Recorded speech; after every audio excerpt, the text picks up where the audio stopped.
This week on the floor, we saw a duel in the category Mythical Creatures. Well, St. Louis doesn't have a Loch Ness Monster or a Yeti, but we do have some insanely talented tattoo artists. I spoke with my friend Trevor Collis of Electric Unicorn Tattoo to get his perspective on mythical creatures in tattooing. Let's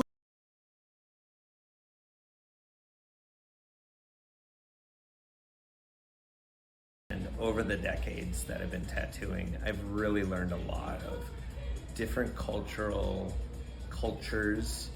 mythos and stories and symbols and stuff like that.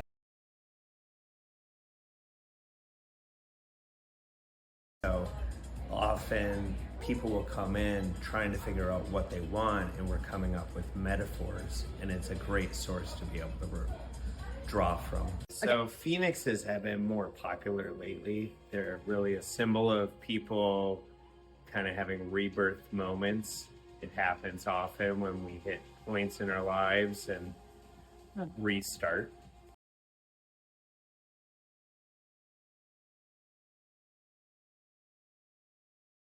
Another one is the Medusa head has been gaining popularity among victims of violent crimes, sexual crimes. Women have been getting the Medusa head as a symbol of self-empowerment and recovery.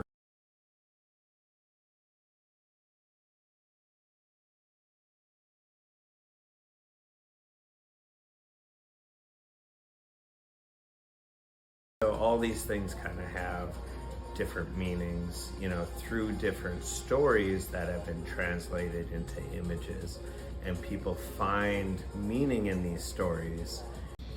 Okay, so Electric Unicorn, why? Where did it come from? The name unicorn, because 18 years ago, nobody would get a unicorn tattooed.